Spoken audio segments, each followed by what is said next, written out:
नमस्कार दोस्तों, मेरा नाम है आदित्य कुमार रवि और मैं आप सभी का स्वागत करता हूं तर्कवाद शो के नए एपिसोड में, जहां हम बात करेंगे आज के संसद भवन की कार्यवाही की। संसद के मानसून सत्र के दूसरे दिन मंगलवार को विपक्ष ने लोकसभा और राज्यसभा की कार्यवाही शुरू होते ही हंगामा कर दिया। विपक्षी सांसदों की मांग है कि पहलगाम हमला, ऑपरेशन सिंदूर, SIR जैसे मुद्दों पर सदन में चर्चा हो। PM इन पर जवाब दें। लोकसभा राज्यसभा को कई बार स्थगित किया गया। वहीं बिहार वोटर लिस्ट की विशेष गहन पुनरीक्षण SIR के मुद्दे पर विपक्षी सांसदों ने मकर द्वार के बाहर नारेबाजी की।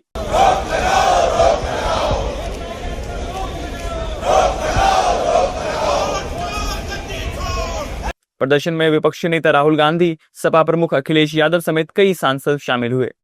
दूसरे दिन की कार्रवाई पहले संसद भवन में रक्षा मंत्री राजनाथ सिंह और विदेश मंत्री S जयशंकर की बैठक से शुरू हुई। इसमें केंद्रीय मंत्री JP नड्डा समेत अन्य मंत्री शामिल हुए। वहीं इंडिया गठबंधन के नेताओं ने भी मीटिंग की। संसद का मानसून सत्र 21 जुलाई से 21 अगस्त तक कुल 32 दिनों तक चलेगा। इस दौरान 18 बैठकें होंगी।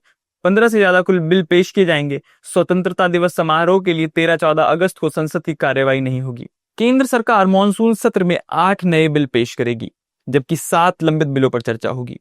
इसमें मणिपुर GST संशोधन bill 2025, income tax bill, national sports governance bill जैसे विधेयक शामिल हैं। पहले दिन नए इनकम टैक्स बिल पर बनी संसदीय कमेटी की रिपोर्ट लोकसभा में पेश हुई। कमेटी ने 285 सुझाव दिए। 622 पन्नों वाला बिल 6 दशक पुराने इनकम टैक्स एक्ट 1961 को रिप्लेस करेगा। मॉनसून सत्र के पहले दिन की 4 बड़ी खबरें आपको हम बता दिए देते हैं।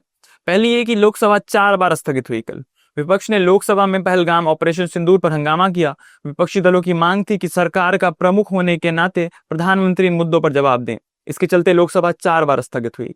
स्पीकर को जस्टिस वर्मा को हटाने का ज्ञापन सौंपा गया। जस्टिस यशवंत वर्मा को हटाने के संबंध में स्पीकर ओम बिरला को ज्ञापन सौंपा गया। लोकसभा में 145 और राज्यसभा में 63 सांसदों ने वर्मा के खिलाफ महाभियोग प्रस्ताव पर हस्ताक्षर किए हैं। राज्यसभा से बिल ऑफ लैंडिंग बिल 2025 पास हुआ। यह 1856 के भारतीय बिल्स ऑफ लैंडिंग एक्ट की जगह लेगा। यह बिल समुद्री रास्ते से भेजे गए सामान के लिए एक पक्का डॉक्यूमेंट बिल ऑफ लैंडिंग प्रदान करता है, जो यह साबित करता है कि सामान जहाज पर लदा हुआ है। बिल मार्च में लोकसभा से पास हुआ था। नए इनकम टैक्स बिल पर कमेटी ने सुझाव दिए। इनकम टैक्स बिल पर बनी संसदीय कमेटी की रिपोर्ट लोकसभा में पेश की गई। कमेटी ने सुझाव दिए कि वित्त मंत्रालय व्यक्तिगत करदाताओं को बिना किसी जुर्माने के तय तारीख के बाद आयकर रिटर्न दाखिल करके TDS रिफंड लेने की अनुमति दे। साथ ही रिलीजियस कम चैरिटेबल ट्रस्ट को मिलने वाले गुमनाम दाम को टैक्स से छूट दी जाए। 622 पन्नों वाला बिल 6 दशक पुराने इनकम टैक्स एक्ट 1961 पे आधारित है। संसद भवन की बाकी कार्यवाही को जानने के लिए हमारे साथ बने रहें। संसद भवन पे हम लगातार रिपोर्टिंग कर रहे हैं। मामले में जो कुछ भी अगर अपडेट आता है तो हम आपके साथ तुरंत साझा करेंगे। तब तक बने रहें तर्कवाद शो के साथ। मैं आदित्य कुमार अभी आप सभी से इजाजत चाहता हूँ। नमस्कार।